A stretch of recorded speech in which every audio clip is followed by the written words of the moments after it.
Ok, muy buenos días. La clase de hoy es con el sensei Héctor Lima Sestodan, de la línea del maestro Teiji Kase. Perteneció a la Liga Militar muchos años y ahora es miembro del Cóndor Karate. Estimados amigos, buenas tardes. Es para mí un orgullo y un honor poder participar en esto y poderme dirigir a ustedes. Para el día de hoy empiezo con unos cuestionamientos. Entre ellos, es una pregunta que voy a hacer abierta, pero se la contestan ustedes mismos. ¿Qué es lo que usted pretende a través de su práctica? ¿Cuál es el propósito de su práctica? De otra parte, ¿conoce usted las condiciones de la práctica? ¿Por qué les hago este cuestionamiento? Porque mientras tengamos claro nuestro propósito, vamos a lograr entender algo más en profundidad los beneficios de la práctica. La forma como vemos las cosas nos va a permitir descubrir. De lo contrario, no. Pretender abordar la práctica sin conocer sus principios o sus condiciones es como tratar de tomar conciencia sin que parta del conocimiento de una experiencia. Yo particularmente, dentro de mi práctica marcial, lo que deseo es adquirir el dominio de sí mismo. Se preguntarán ustedes, un tipo de 59 años, ¿por qué va o por qué pregona a adquirir el dominio de sí mismo cuando ya debe tener control sobre sus acciones? Pues la verdad no. En estos tiempos de coronavirus y en estos tiempos de reflexión y en estos tiempos de aislamiento, me he dado cuenta que realmente no tenemos dominio de sí mismo, no llevamos las riendas de nuestra vida. Y precisamente ese dominio de sí mismo es con el objeto de hacer frente a las circunstancias o el carácter peligroso que reviste la existencia, a lo efímero de la existencia. Algo que es impermanente. En cualquier momento las circunstancias mismas nos muestran que fallecen personas en cantidades en diferentes partes del mundo. Nos muestra lo efímero de la existencia. Lo peligroso que es frente a las circunstancias que en un momento dado derivaron, de momento, aparecieron de la nada. Y todo lo que parecía permanecer, todo lo que parecía que perduraría en el tiempo, de un momento a otro cambia. Por otro lado, para tratar de entender lo absurdo y lo injusto que puede ser la existencia. Por ejemplo, absurdo que nos limiten en nuestras acciones, en nuestro espacio vital, en nuestras relaciones limitadas, restringidas. Lo injusto que es ver personas haciendo fila para reclamar un alimento para poder sobrevivir. Lo injusto que puede ser perder un trabajo por circunstancias ajenas a su voluntad y que depende de ello. De otra parte, también me ayuda ese dominio de sí mismo, ese llevar las riendas, me lleva a mí a pensar en las situaciones tan adversas que se viven y lo traumático que puede ser. La pérdida de un ser querido, en el que ni siquiera es cruel perder un ser querido sin ni siquiera tener la oportunidad de ir a enterrarlo, sin ni siquiera ir a acompañarlo, lo cual nos trae tristeza y soledad. Y realmente no está uno preparado para enfrentar estas circunstancias, el encierro, cuando está uno sujeto a la adversidad y cuando está sujeto a las circunstancias en las que se generan ansiedades, en las que se generan alteración de las emociones, nuestros pensamientos van a 1000 por hora, estamos acostumbrados a andar en un medio que nos movemos y de un momento queda uno restringido, queda uno sujeto a indicaciones. Todo ese tipo de circunstancias a veces desbordan la capacidad de control que tiene la persona. De otra parte, mi práctica está enfocada a la liberación del yo, el yo como una cárcel, porque realmente es una cárcel. ¿Una cárcel en qué sentido? Una cárcel en que se vuelve demandante, demandante del querer vivir de la opinión de otros que de pronto me puedan retroalimentar la palmadita en la espalda, la palmadita en la espalda, el entorno. con las personas, con el mundo. Esa relación se expresa a través de nuestro diario actual. Nos interrelacionamos con las personas, nos interrelacionamos con el medio, y eso nos trae a otro concepto de las artes marciales. Antiguamente, antes de este COVID, nosotros podíamos abrazarnos, nos acercábamos. En la calle nosotros nos preparábamos para la defensa en circunstancias adversas, de algún peligro. En la guerra, el hombre se prepara para la defensa. ¿Sí? En las circunstancias de paz, los pueblos se unen. Y eso, esa expresión y esa relación con su entorno, nos permite entender el concepto de Mahai, distancia. Distancia. Nosotros a veces nos acercamos y nos ligamos, y otras veces nos separamos, nos distanciamos. Ese concepto de Mahai nace precisamente de esa relación bipolar que tenemos nosotros los seres humanos. Unas veces cerca, otras veces lejos. Una vez es defensivo, otras veces ofensivo. Ahí está la distancia Mahai en las artes marciales. Y la tercera es la relación consigo mismo. Una relación en la que el ser humano busca a través de la forma expresarse, desarrollarse, y está cumpliendo de una u otra forma ritmos, la forma justa. No podremos ver un niño con facciones de adulto, ya sería un viejo anticipado, o un adulto ya con cuerpo de niño. De pronto no tuvo su etapa o tuvo alguna enfermedad que no le permitió su desarrollo total. Cuando entendemos eso, estamos entendiendo que todo tiene unos ritmos, todo tiene un comportamiento justo. No puede un viejo comportarse como un joven, como un niño. Tampoco un niño podrá tener un comportamiento de adulto, porque no tiene la madurez suficiente. Entendemos a través de esa relación los ritmos, el concepto del ritmo de las artes marciales. Qué hermoso es las artes marciales cuando se ven así. Cuando se ven que a través de nuestro cuerpo nosotros nos relacionamos y que esa relación expresa algo. ¿A través de qué? Del movimiento, de la práctica. Vamos a continuar ampliando algunos de estos elementos con posterioridad. Ahora entramos en práctica. Oso. Vamos a salir en la postura Fudodachi. La postura Fudodachi es la combinación del Senkutsudachi con el Kibadachi. Es una postura desarrollada por el maestro Yoshitaka. De tal forma que permite el 50% de nuestra postura distribuido, el peso corporal distribuido en ambas piernas. Esta pierna trasera tiende a adoptar la postura Kibadachi y esta tiende a adoptar la postura con peso adelantado, Senkutsudachi. Nuestro centro está totalmente distribuido y nuestro cuerpo erguido, lo que hablábamos de postura.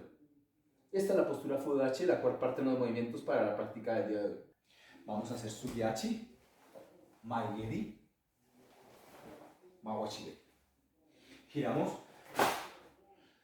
cambiamos, Sugiachi, Kisami Mawachi, Maigeri.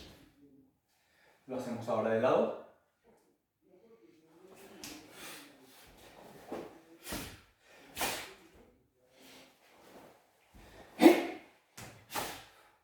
Cambio de lado.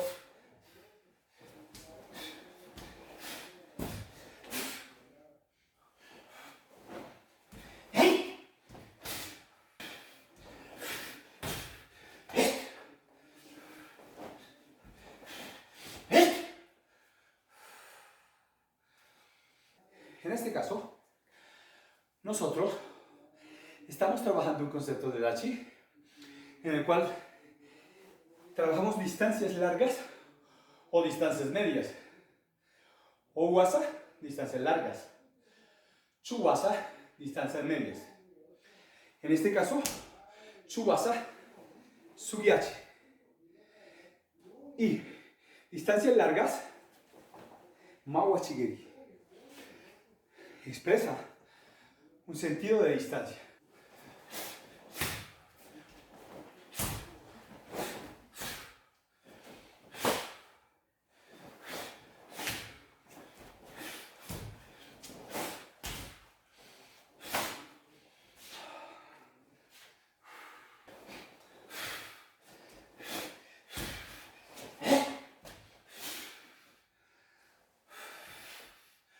Lo hacemos por izquierda y por derecha.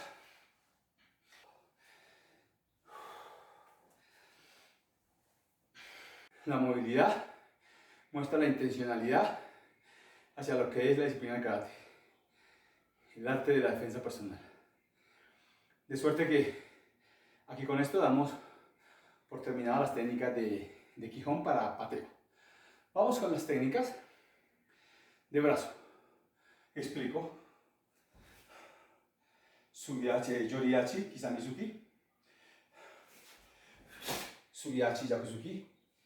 Yoriachi, Kisamizuki. Kaiachi, Oizuki.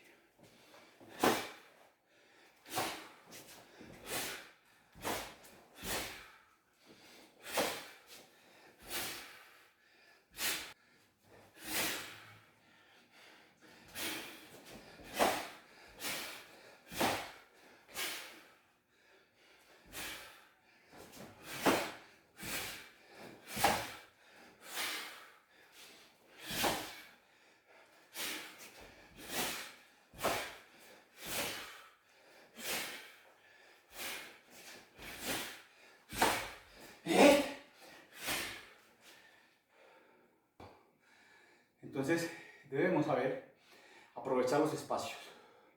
En este caso tengo un espacio generoso de 3×3. En muchos casos debemos limitarnos a un movimiento de metro, metro y medio a lo sumo. Segundo Kihon.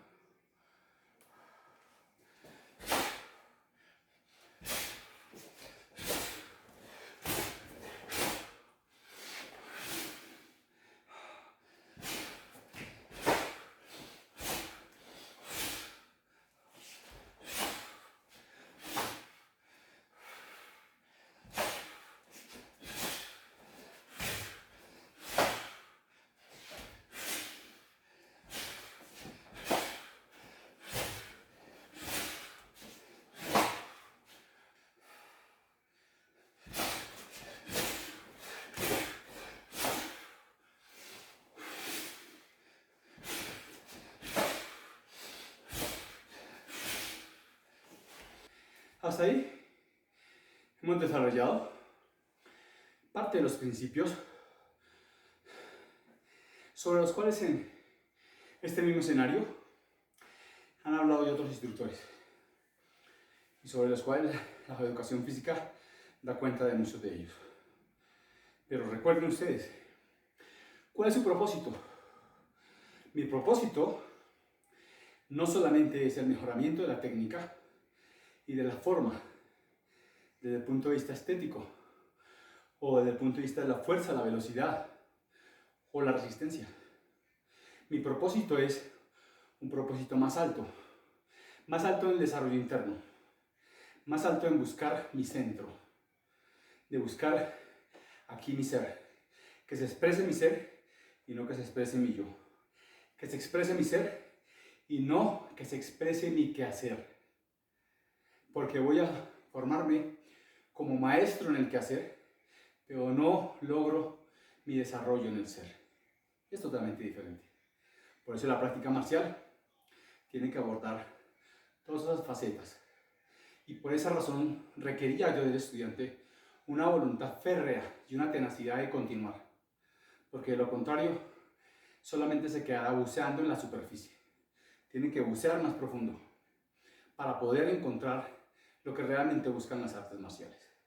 Porque estamos llenos nuestra mente de muchos conceptos, de mucha entelequia, de mucha racionalidad, de muchas ideas que nos han traído muchas disciplinas. Antiguamente el maestro casi ni hablaba para la enseñanza, simplemente haga, machacando se aprende. Entonces por eso inicialmente comenzaba mi clase con la forma como se ve, determina lo que descubrimos a través de ello. La forma que yo veo las cosas, las personas, las circunstancias van a determinar posteriormente mis relaciones, mi forma de actuar. Si yo veo lo bueno, lo generoso, lo potencial, lo bello, voy a generar una dinámica transformadora, una dinámica motivante de aprendizaje. Porque el sensei no solamente es el que teledirige una clase. Sensei no solamente es el que impone su yo, está expresando su yo a través de esa enseñanza. Y obviamente va a marcar, va a trascender y va a dejar huella a sus estudiantes en procura de cómo desarrolla esa enseñanza. Se presume que el sensei ha recorrido un camino, un edificio con muchas ventanas, y que él ha logrado una madurez y ha logrado un despertar, una toma de conciencia de la que hablaba, a través de todas las experiencias, que eran la base fundamental de ello, ha tomado conciencia de ellas y a través de la práctica las ha desarrollado. Eso es el sensei. Aprendió a descubrir lo que nosotros no hemos descubierto, porque no tenemos una comprensión. Pero él entrega todo su saber, él entrega todas esas experiencias para que nosotros podamos lograr un autodescubrimiento y podamos ir en procura de esa meta, de ese premio, descubrimiento del ser, expresión del ser a través de la práctica. Él ha entendido que no puede parar su práctica, porque parar la práctica ocurre y trae consecuencias nefastas. Fácilmente nos va a llevar hasta el fin de nuestros días con culpabilidad, porque tuvimos a la luz al final del túnel, pero finalmente el parar en la práctica terminó con ese proceso. Por eso se demandaba la actitud, la voluntad y la entrega total. De que nuestra mente está llena de ruido todo el tiempo. Y en el momento que nos paran el ruido, quedamos desconcertados. ¿Para dónde vamos? ¿Qué hacemos? Es como si estuviéramos bailando al son de una música. Finalmente nos quitan la música y ¿qué pasó aquí? Estamos llenos de ruido. Entonces, cuando estamos aquietados y estamos concentrados, empieza a surtir efecto la práctica. Por esa razón el sensei tiene una importancia valiosa dentro del proceso. Es quien marca y dirige. Hoy día no importa realmente las diferencias entre escuelas que utilizan unos métodos, que utilizan unos modos de hacer, que utilizan unas progresiones técnicas determinadas. Eso no es relevante porque eso depende de la condición del ser, de la persona, de su edad, de sus gustos, de la forma como ve la vida, de su género. El sensei no solamente se limita a teledirigir y a expresar su yo. Yo mando, así es, como yo lo hago tiene que hacerse. No, claro, nos tenemos que sujetar durante un periodo de nuestra vida a eso, sufrir de eso. Vamos con otra técnica de combinaciones, en las cuales voy a desarrollar el trabajo de los Taizabaka. Mawariachi, Subiachi, Mawachi. Mawariachi, Teisho, Yoriachi, Yakuzuki, Mawachi. Retornando. Otro lado.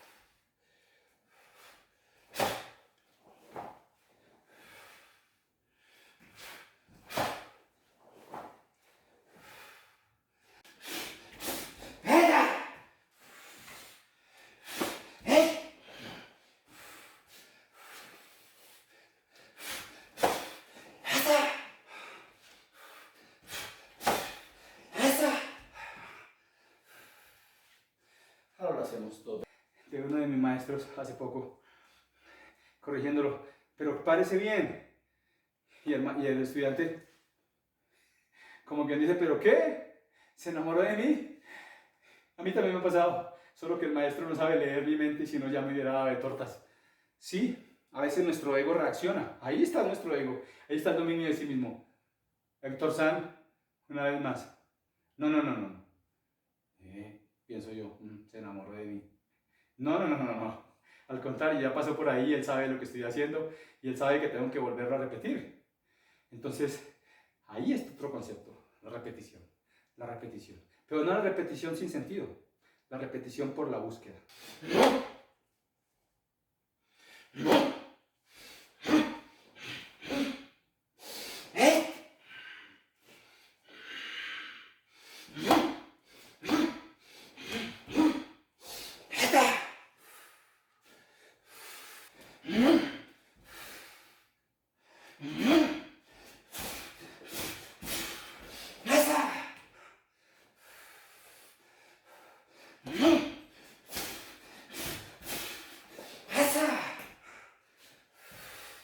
Hemos trabajado técnicas de otoche,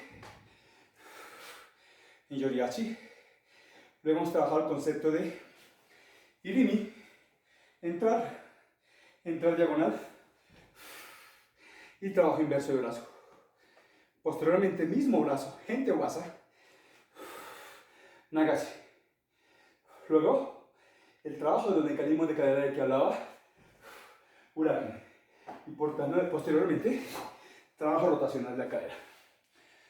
Como se dan cuenta, es muy rico el trabajo de técnicas de mano inversa, de técnicas rotacionales, de taisawaka, que nos permiten explorar bajo una perspectiva diferente del karate.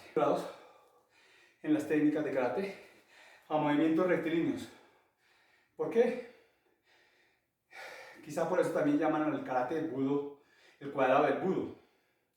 Hace muchos años leía yo en una revista por allá de cinturón negro y decía karate, el cuadrado del budo. Yo todavía era un profano. Y eso me llevó a pensar, pero ¿por qué el cuadrado del budo? Claro, su pensamiento muy recto, sus desplazamientos muy rectos. Otros artes marciales desarrollan movimientos laterales, movimientos circulares, movimientos rotacionales. Mientras que el karate, claro, el maestro Funakoshi, el Gohon Kumite, por ejemplo, lo desarrolló porque muchos de sus estudiantes querían probar sus técnicas. Y entonces él desarrolló la práctica del Gohon Kumite a partir de la práctica del Kendo. Y por esa razón tiene esas características lineales. Ya con el tiempo, a través de otros estudios, pues obviamente incursionó en otros elementos de estudio. Es conveniente ser muy humildes entre más grados tengamos, porque el grado lo que hace con el tiempo es mostrar nuestras debilidades. Claro, entre más grado tengo yo, se presume que más saber tengo, pero muchas veces no es así. Entonces, si no es así, ¿quiénes van a ser nuestros detractores? Nuestros mismos estudiantes, porque van a ver las falencias que tenemos, que no tenemos un desarrollo, pero sí tenemos un grado.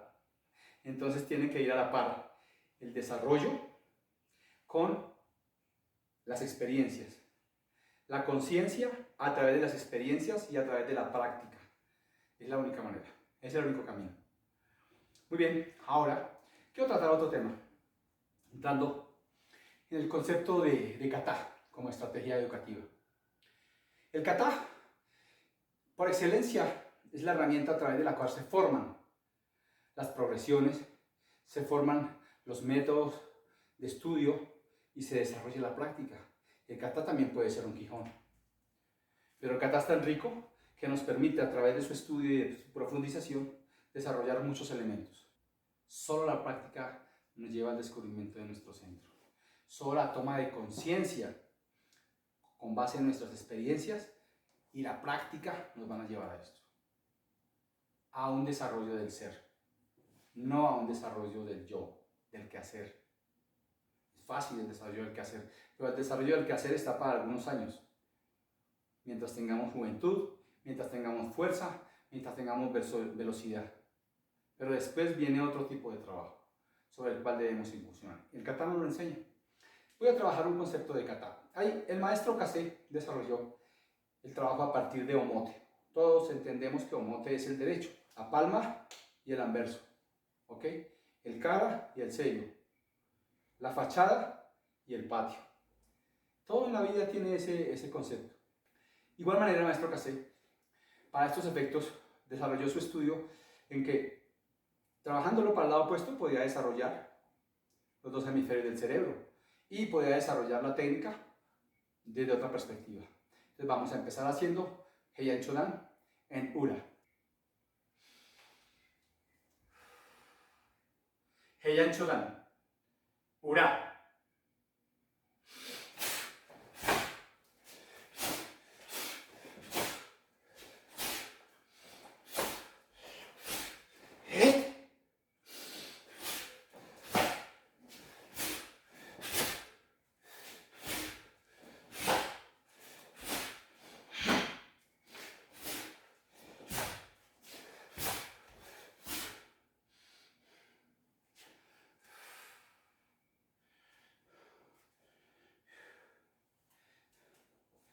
concepto no cambia. Solo cambia la dirección, para el lado contrario. La técnica no cambia. Si tenemos un izquierdo, lo hacemos por la derecha. Es sencillo. Esos viejos maestros entendían las ventajas. Ahora, abordamos el concepto de Go. El concepto de Go viene a encarnar posteriormente lo que es el concepto de Go no Zen. O nos ayuda a descubrir el concepto de Go no Zen. Porque las técnicas, normalmente la mayoría de katas de Shotokan, traen todas sus técnicas en DI. Siempre salen hacia el oponente. Todos los hyanis salen hacia el oponente, salen a interceptar. Bien sea por izquierda o derecho, salen a interceptar. Muy pocos kata traen el concepto de escapar.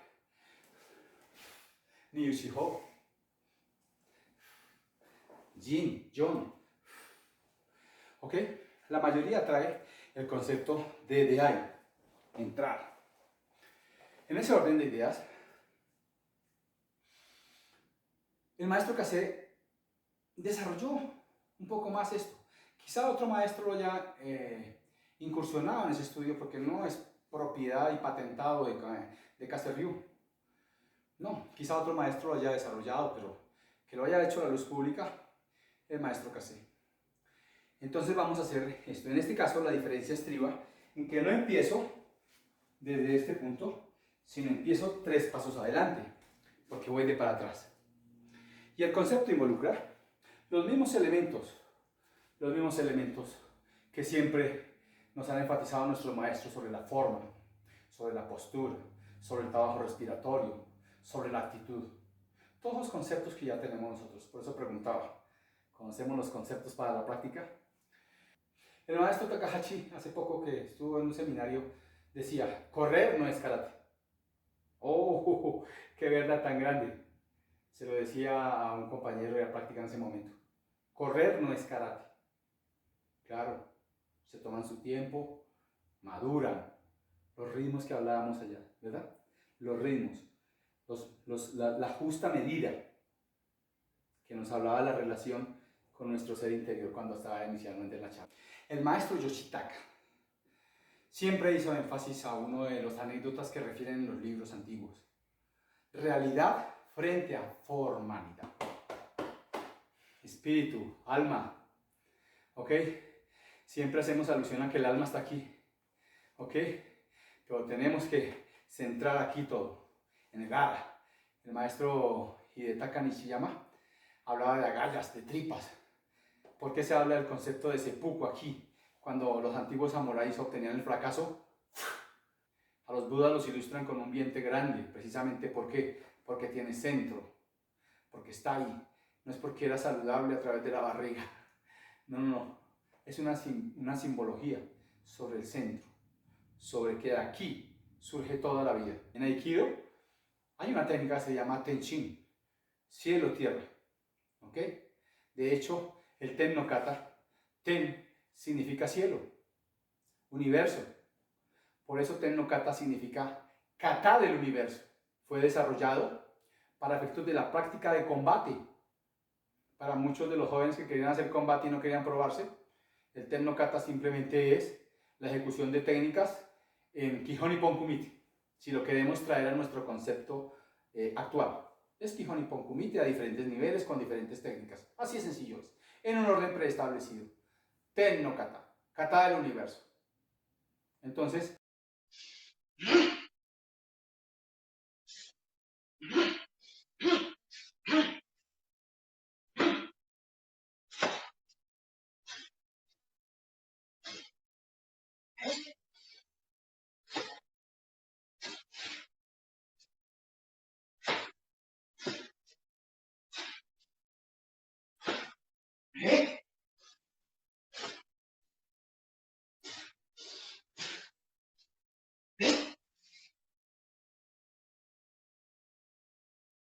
postura correcta. Heian Chodan. Urago.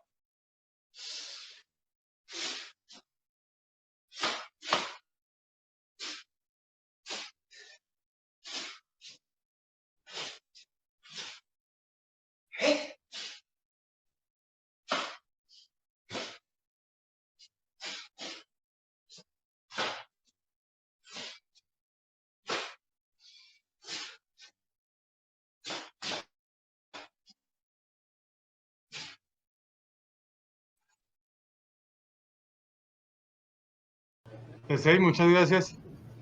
En nombre de este grupo de karatecas, del Cóndor de Karate en Colombia, del Dojo de la Libertad en Medellín, gracias por habernos acompañado y haber compartido. Pues estamos haciendo una historia de el karate en Colombia y estamos aprovechando estos encuentros también para conversar un poco sobre los inicios de los instructores en el Karate Do.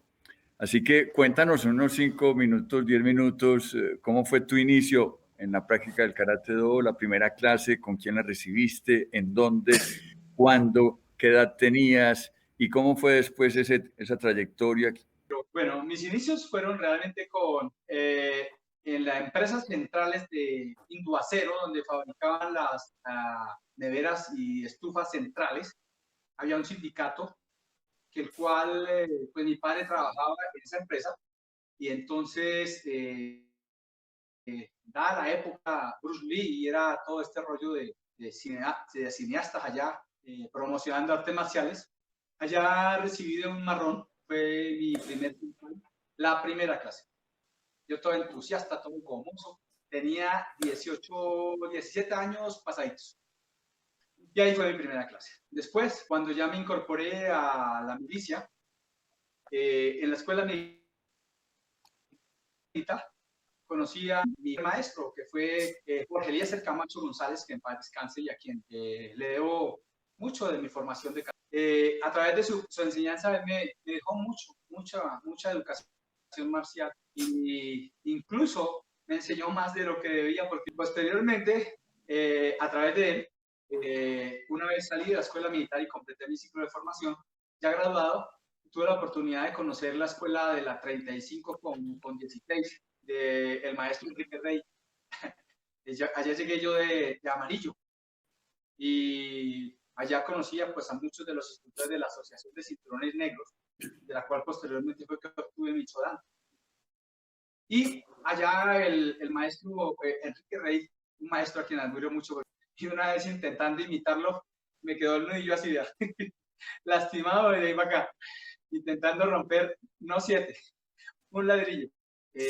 Y aprendí mucho de él en el tiempo que estuve en la escuela. Ya conocí a mi amigo Germán Rey, conocí a uno de mis senpai del momento que era el sensei Baroni, era marrón cuando yo sé que él era amarillo, él era marrón, uno de los que nos daba leño a todos. Luego, posteriormente, conocí la Liga de Bogotá, ya casi cuando era violeta, tuve la oportunidad de empezar a practicar en la Liga de Bogotá y ahí conocí al sensei Hernando Escobar, a quien le profeso un profundo cariño y una profunda amistad, al sensei Edgar Vargas, quien también era un estereotipo que yo veía por su dominio técnico y por su don de gentes y por su condición y la forma como dirigía la liga. Entonces, marcaron mi influencia. Pues, posteriormente, se fragmentó la asociación. Los maestros de la asociación, uno de ellos, el Marco Gómez, que posteriormente volví a interactuar con él y fue uno de mis mentores, se fue para Europa. Unos fallecieron en el Palacio, otros viajaron al exterior también por otros lados, José Luis Martínez, y se fragmentó. Sin embargo, pues yo continué con la práctica, con el sensei Jorge Eliezer, en el Banco Popular, que teníamos una sede gracias a uno de nuestros senpai, Alberto Hernández, y allá me formé más o menos hasta cinturón negro Chodan, con la dirección del sensei Jorge S. Camacho González. Ahí tenemos oportunidad de interactuar con muchos colegas y muchos amigos. Después, durante ese proceso también conocí a otro de mis a grandes hermanos, a Butero Carlos, cuando trabajamos en locativas, que una vez me acogió estando como cinturón verde y me invitó allá, estaba el sensei Luis Ávila, que le tenía pavor con esa chivara y allá, y hacía parte del equipo de la Liga Militar, porque siempre nos apoyaba con el combate y al capitán del equipo, porque era un Yakuzuki imparable, que una chivara y que no. Siempre ganábamos trofeos con eso o con algún kata. A través de él también recibí mucha influencia, gracias a la bondad de Sensei Carlos, que me ha invitado y me ha acogido. Pero tengo que contar una anécdota que cuando era azul, entonces resulta que me han citado a examinación y vino un italiano que se llamaba Antonio Caridi, a dictarnos un seminario y a examinarnos. Estaba el sensei Enrique Rey, Jorge Camacho, Martínez y otros senpais estaban. Entonces me hicieron el examen y al finalizar me dice Enrique, ¿qué piensas si le dan el cinturón marrón? Digo, no, sensei, yo voy para verde, era verde o violeta. No, verde, porque era azul. Entonces dice, no, ¿qué piensas si le están dando el cinturón marrón? Digo, no, sensei, es que yo. Y entonces Camacho me miraba con esa rabia. Llegaba y me decía, pero ¿cómo me van a pasar a marrón si yo todavía no he cumplido el ciclo, no he agotado el ciclo? Y entonces me dice, pero es que él está viendo condiciones, ¿qué piensa? Digo, es una responsabilidad muy grande, sensei, pero si ustedes ven que yo puedo con ella, pues entonces, finalmente, yo pegué un salto abrupto a tercer cubo. Sin embargo, yo me sentía incómodo porque yo decía, pero por lo menos que me hubieran dado el violeta. Claro, nuestro esquema maneja el violeta y en Europa no manejan sino el azul, el marrón y ya. Bueno, así ocurrió con esa oportunidad. Sin embargo, yo duré muchísimo tiempo en marrón porque yo veía que después de ello, ya cuando recibí el cinturón negro de la Asociación de Cinturón Negros, estaba el sensei Enrique Rey, estaba José Luis Martínez, estaba el doctor Fernández, que en paz descanse. Ellos fueron los que hicieron la entrega de mi cinturón negro. A partir de ahí, el sensei Gómez, de España, entre comillas, fue mi mentor para el resto del proceso de aprendizaje. Y él fue quien me llevó a conocer al maestro Casé en Europa. Él me acogió en su casa, tuvo la bondad y el amor de permitirme estar en su casa durante algún tiempo. Y ya cuando estuve en Europa, yo presenté, allá ya iba yo de tercer dan, y posteriormente allá presenté en Andorra el cuarto dan. Después de ello, y conocer al maestro Casé, mi estructura mental cambió frente a la forma de hacer karate y frente a mis expectativas, porque yo en esa época estaba a punto de dejar el karate, ya no quería seguir y hubiera cometido un error grande. Gracias al maestro Casé y al maestro Marco que me estimuló a participar en esos escenarios y me ayudó, pues pude lograr tener una visión diferente. Ya posteriormente desarrollando aquí una labor que me ha encomendado el maestro Marco Gómez, de que el karate siempre tiene perspectiva educativa. Entonces, bajo esa premisa, me puse en la tarea de crear un organismo que fuera de carácter educativo y no deportivo. Y logramos crear una asociación a través de la Secretaría de Educación. Finalmente, después de una pelea jurídica como de 6 meses, logré que me aprobaran una personería jurídica ya con la Secretaría de Educación. Hasta la fecha continúa esa asociación vigente en dirección del sensei Marco Gómez. Yo posteriormente tuve la oportunidad de ya 2012 quizá interactuar con el maestro Laborato. Es una persona que realmente es fuera de serie por sus condiciones humanas, por su forma de ser. Es un maestro, es un hombre de Do, un hombre de Ara. Es una persona de 74 años a quien amo mucho y que me dio otra perspectiva de karate y me dio otra voz de aliento para continuar. Me dice, Héctor, sigue adelante, no mires para atrás, no mires el pasado, sigue adelante, sigue entrenando, no pare, manténgase adelante. El maestro también me enseñó una forma de ver el karate diferente, porque él tuvo, igual que el maestro Marco Gómez, tuvo una cercanía incluso mucho mayor en Europa con el sensei Casé. Él fue estudiante del maestro Casé como 35 años. Entonces, esa cercanía le dio lugar a desarrollar un estilo de karate bastante particular con respecto al Shotokan tradicional de la JK. Pese a que el maestro Casé perteneció a la JK y desarrolló durante muchos años también la dirección de la JK. Y finalmente él siguió su propio camino. Y ya en Europa él creó la WEXA, la World Karate Shotokan Academy. Posteriormente, por circunstancias que desconozco, el maestro Casé se apartó con el maestro Chirai y los estudiantes del maestro Casé crearon lo que llamaban la Kase-ha, el Shotokan a la manera de Casé, porque él tiene una forma muy especial de interpretarlo. Entonces, a partir de ahí, el desarrollo de la Kase-ha fue un poco diferente. Ya la Chihankai tomó rienda sobre el tema y siguieron desarrollando el karate ya alejados de lo que fue la WEX. Hubo a la muerte del maestro Casé en 2004 una fragmentación de la Kase-ha, pero el maestro Laborato no hace parte de eso. Sin embargo, sí practica el estilo Kase-Ryu. Entonces creó la Academia International Karate Academy, a la cual hago yo parte. Y hasta el momento continúo bajo la férula y bajo la enseñanza del maestro Laborato y de mi senpai Yanmar López, que está en Miami. Bueno, muchas gracias, Sensei Limas. Muy interesante ese recorrido, más conexiones en la historia del Karate Do. Héctor-san, muchas gracias por la clase, muchas gracias por compartir su karate como vivencia de vida. Cielo azul de Colombia la grande, blancas nubes o rojo arrebol.